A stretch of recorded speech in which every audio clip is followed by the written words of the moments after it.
I wouldn't be surprised, to be honest. Japanese people do some freaky stuff. Yeah. Well, they got a lot of time and a lot of money and a lot of technology. God My, damn. my favorite though is that like rotating car park. Yes, that is pretty cool. That is so cool. So why don't they put more of their resources and their technology towards those kind of things, solving problems rather than marrying dolls for lonely geeks living in their mother's basement? What has the human race come to when you need to marry a piece of plastic just to feel like you got it? Mm-hmm. That don't fly. I'm so smart. I'm so cool. I have a robot wife. Yay. I mean, no matter how ugly you are, surely you can find a human way. Or Talk about controversy. or even like a monkey or a donkey or something. What if they rob? Like what? If somebody marries a donkey, does that not mean that we have entered the realm of bestiality? I have a question. It's better than what's it called, robot biology. I have a question. If somebody marries a robot, okay, and somebody comes and steals the robot, is it a theft or is it kidnapping? Well, I don't know. But I bet they're going to come up with a robot called Eye Blow. No, Dude. come on. You know what? There probably is already one. I wouldn't be surprised. I just really have to throw that out there. You know what? Talking about, actually, I think there already is one. Louis, you know Louis Theroux. What did I tell you? He went on this. He does this on BBC documentary called Weird Weekends, and he goes and visits all these random people. Right. And this one time he went to visit, people that like dolls, right? Sex dolls and stuff. And there was this one professor who made this lifelike doll that would like respond and stuff. Yeah. And the doll had like a 15-inch tongue and all that stuff. 15-inch tongue? Oh That is God. kinky shit right there. What the hell? People are becoming sick. Becoming sick? People are sick if they can think of that stuff. It's pretty weird. But talking about theft and how we're talking about the people stealing or whatever.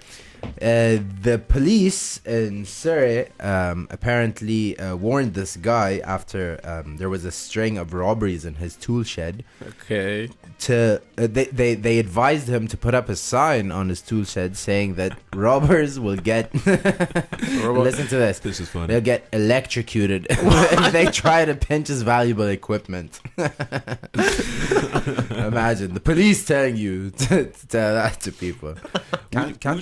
Would you actually, because I heard about this thing where you can get like surveillance cameras, hook them around your house for a certain fee, like buying them basically, and you can hook them up to your computer, and you can basically survey your you can keep an eye on your house. Yes. Would you have that done? Would you get that? Not really. If what people can. I mean, I don't live in Gaza or Damascus or something. What, for house surveillance? Yeah. No, I wouldn't. I mean, although with technology today, I think if you had that, people probably hack into your system and watch your house. But people, I think if you had that, people would be more tempted because they'd think, ooh, maybe he's got something really valuable to hide. That's why he has all that technology. But it's not just the computer though. You can link it up to your iPhone.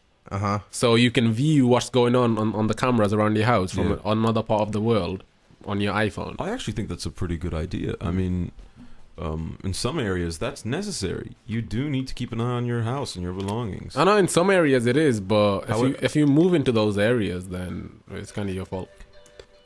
If you have stupid thieves, however, who decide to paint their masks on their face, then I don't think any surveillance equipment is necessary. I heard about this. Yes, I know. It was America, wasn't it? It was. A couple of bank robbers went into the bank. They couldn't find masks, so they just got a marker pen and they just colored their face in black. Okay, that's just lazy. Right there. Seriously. Oh, even better, this guy dressed up as Darth Vader and robbed a bank. That is so cool. Did he succeed? Yes. No way. That guy was the he king. like, oh, give me the money. He's like, you did not see anything. I am not your father. Join the force. Well, on a completely different side note, how about we listen to a good old track? Well, What you doing? Because you be like, are you trying to sign something to me? What are you saying? What are you saying? I'm just saying, I think the track is still loading. No. Who? What's the track? It's Florence and the Machine. The dog days are over. Oh, that was a bit massive campaign on Christmas, wasn't it? Mm-hmm. Get that to number one. However, I feel it's relevant to the situation because for those individuals who decide to sit on the sidelines, scratching their ass in disbelief, I tell you, the dog days are over. Get with the program. And here is Florence and her machines telling you it is so. Florence and the Machine. Crème fraiche.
Run fast for your mother, run fast for your father, run for your children, for your sisters and brothers.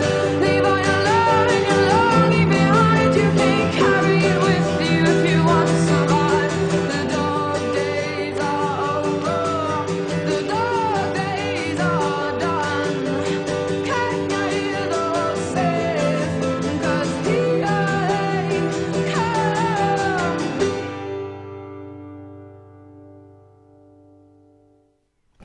Hello, ladies and gentlemen. Hope you enjoyed that track. That was good. Florence and the Machines and the dog days are over. Mm-hmm. So, what's new in the world? Let's talk about some books and movies. Yeah, go for it. You can start us off. I have two books that I recommend to people. In the light of all this media on the Arab world and rich Arab princes and royalty and all of that, I think we should Get to know some of them. yeah, and to do that, I think one of the most influential and rich, of course, leaders Of course. is Al-Walid bin Talal, Yeah. who has a book called Al-Walid, written by Riz Khan. The guy from Al Jazeera. And yeah, the book pretty much explains his life, how he's a businessman and how he's a prince. And how rich he made- is. He is very, very, Money, money, very money, rich. money. Yeah. Do you think with that amount of wealth, you would eventually get bored? I But the thing is, though, no. he because he's an active businessman, Yeah. I don't think he can get bored because he's Right. still working. I mean, Yeah. if you're that wealthy, the only option I see is to further your wealth. Yes. Yeah. Otherwise, you would get really bored and Yeah. depressed. But And- think about it. If you had that much money, if you made enough money to do whatever you wanted to do in life, then and only then will you be able to enjoy your life. Because no, I'm not saying that you can't enjoy your life without money. No, but I'm saying if somebody wants to go to the moon, he can't do that unless he has that type of wealth. And you can literally do that. Virgin Airlines, what? 700? No. Virgin Galactic. It won't Yeah. take it to the moon. It'll take it to space for Take like it to space. 5 minutes. See, Okay. I beg to differ. I think you don't need wealth to be happy. Some of the happiest people I know don't have anything. No, I think it's not about money. It's not. It's a means to an end. Uh-huh. It is the tool used to purchase or to provide an experience that which you can derive happiness from. Yeah. Do you know But what I see, mean? the fact that you have that, I think, gives you the opportunity. Yeah, he has definitely. the I mean, it opportunity definitely to do opens that. doors. Yeah. True. That's for sure. True. But And book number 2, yeah, God's Behaving Badly by a Marie Phillips who graduated from Cambridge. It's a really good book, guys. It's about the 12 Greek gods, but it's based in London and how it's like a modern. really, Yeah, That sounds it's- quite interesting, It's actually. pretty good. Yeah, it's really nice. It's almost a play on Neil Gaiman's American Gods, which is also a great book. That involves every god known to man, or from every single pantheon, yeah. and they actually live in the city, do normal things. And the premise is basically that in order for them to survive, they need people to believe. Uh-huh. So that's interesting. It's Yeah. quite interesting. Mm. I think you have a movie for us. A really good movie. I haven't seen this movie, but I'm dying to watch it. It's had a lot of praise in the Cannes Film Festival and Sundance, right? It's called Uncle Boon Me Recalls... Listen, let me finish, goddammit. Uncle Boon Me. Yes, it's called Uncle Boon Me Recalls His Past Lives. It's actually a Thai ghost story. And the way it's made is so cool, it just blows your mind. Really? Yeah, I think people should get into foreign movies because you have a lot of great actors who are not necessarily Hollywood actors, but they're great nonetheless. Yeah. Foreign movies are pretty cool, but I think a lot of people are put off by the fact that they have to read subtitles. Well, if you can't read the subtitles, then you need to get an education. You know what? A good foreign movie, hmm A Prophet. Yes, you told me about that one. I heard I've been about dying- that. I saw that one at I can't mention the store. Damn. Where did you where at a certain store? VMH. Oh. Switch that around. Yeah, basically, A Prophet is about a French youth Uh-huh. of Muslim background who Uh-huh. gets thrown into prison, Uh-huh. and he basically works his way up the criminal ladder within the prison. Right. The hierarchy within the prison. Yeah. Uh-huh. If you like stuff like Godfather and I stuff, always you'll love love. I mean, Oz. Do you know that show, Oz? it. Yes, Unbelievable show. That's so real. Too The good, realism guys. in that show blew my mind. that's 6 seasons or 4 seasons? 6 seasons? That- that's almost like the inspiration for Prison Break, wasn't it? Yeah, it's much better than Prison Break. See, with okay, ladies and gentlemen, somebody needs to explain this shit to me because Prison Break is about breaking out of prison. Yeah. Season 1, they broke out of prison. What next? Season 2, they broke out of a Mexican prison. Oh, come on. Then they're going to break out of a Chinese prison. Then out of a Thai prison. How unlucky are you to get into all of these prisons? Not unlucky. How goddamn stupid do you have to be No, to you get know what? arrested all They those times? should have just stopped it after season 1. Yeah. But they just got carried away. It should have been a mini-series. Yeah. They just got carried away and started thinking, ooh, we made money, let's make some more. And, Yeah, that's always the case. Yeah. and it just didn't work out, unfortunately.